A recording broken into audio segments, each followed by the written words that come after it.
మీ senior journalist దేరంగల Krishnaiah. ఈరోజు ప్రధాన అంశం ముఖ్యంగా ఆంధ్రప్రదేశ్ ముఖ్యమంత్రి నారా చంద్రబాబు నాయుడు ఢిల్లీకి వెళ్ళాడు.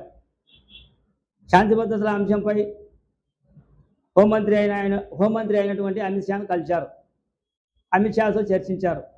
అనంతరం కేంద్ర జలశాఖ మంత్రి అయినటువంటి పాటిల్ను కలిశారు. ఆయన ఆంధ్రప్రదేశ్లో ఉన్నటువంటి ముఖ్యమైన ప్రాజెక్టు సమస్యలు కావచ్చు, నీటి సమస్యలు కావచ్చు, ఇతర రాష్ట్రాలతో ఇబ్బందులు కావచ్చు, అన్నీ కూడా చర్చించారు.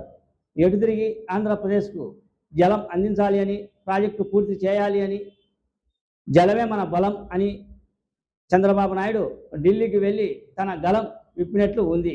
చూడండి, ఢిల్లీలో ఆయన జలశాఖ మంత్రి పాటిల్తో మాట్లాడిన ఆయన దృష్టికి తెచ్చిన అంశాలు ఇలా ఉన్నాయి.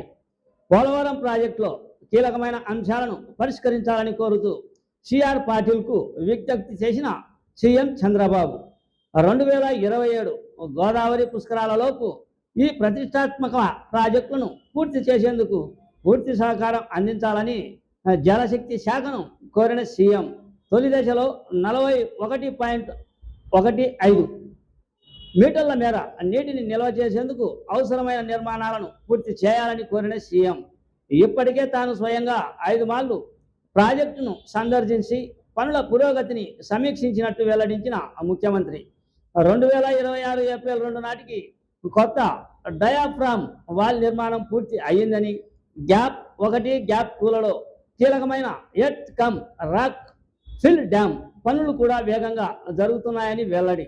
ఒడిశా, ఛత్తీస్గఢ్ రాష్ట్రాల్లో ప్రజాభిప్రాయ సేకరణ పెండింగ్లో ఉన్న కారణంతో 2011లో ఇచ్చిన స్టాప్ వర్క్ ఆర్డర్ ఉత్తర్వులను శాశ్వతంగా ఉపసంహరించుకోవాలని కేంద్ర జలశక్తి మంత్రిని కోరిన సీఎం దీనివల్ల పోలవరం ప్రాజెక్టు పనులు ఎలాంటి ఆటంకాలు లేకుండా వేగంగా చేపట్టేందుకు వీలవుతుందని స్పష్టం చేసిన ముఖ్యమంత్రి సాగునీటి అవసరాల దృష్ట్యా మొదట నిర్ణయించిన దానికంటే కుడి ఎడమ కాలువల సామర్థ్యాన్ని 17,500 క్యూసెక్కులకు పెంచినట్టు వివరించిన సీఎం ప్రస్తుతం కుడి కాలువ 90% మేర, ఎడమ కాలువ పనులు 78% మేర పూర్తి అయినట్టు లేఖలో వెల్లడి.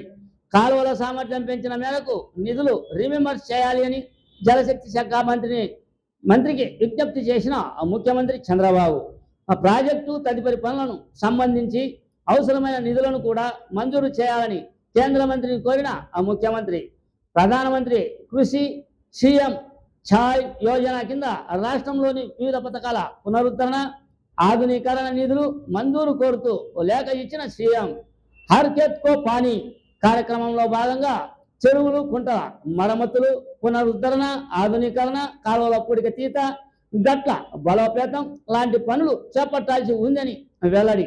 రాష్ట్ర వ్యాప్తంగా 297 నీటి వనరుల పునరుద్ధరణ కోసం 285 కోట్ల నిధులను విడుదల చేయాలి అని కేంద్ర మంత్రిని కోరిన సీఎం చంద్రబాబు సుప్రీంకోర్టు తీర్పు వచ్చేంత వరకు ఆల్మట్టి ఎత్తు పెంచే అంశంపై గెజిట్ నోటిఫికేషన్ విడుదల చేయవద్దని కేంద్ర మంత్రి సిఆర్ పాటిల్కు విజ్ఞప్తి.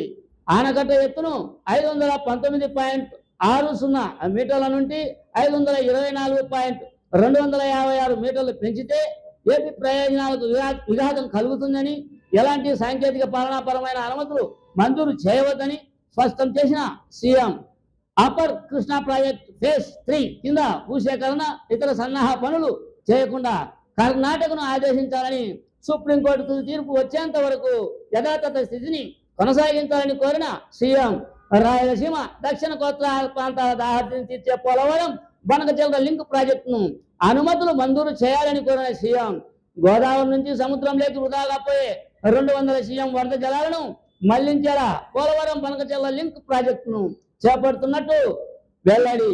వంశాధారపై నేరేడి బ్యారేజ్ నిర్మాణానికి జారీ చేసిన గజెట్ నోటిఫికేషన్ ప్రకారం ముందుకు వెళ్తామని పేర్కొన్న ముఖ్యమంత్రి చంద్రబాబు ఏపీ నీటి అవసరాలకు అనుగుణంగా 8,000 క్యూసెక్కుల సామర్థ్యంతో కుడివైపున హెడ్ స్లూయిస్ నిర్మాణం చేపడతామన్న సీఎం దీనికి అవసరమైన భూసేకరణ కోసం ఒడిశాను ఆదేశించాల్సిందిగా కేంద్ర జలశక్తి శాఖకు లేఖ ఇచ్చిన చంద్రబాబు సీఎం.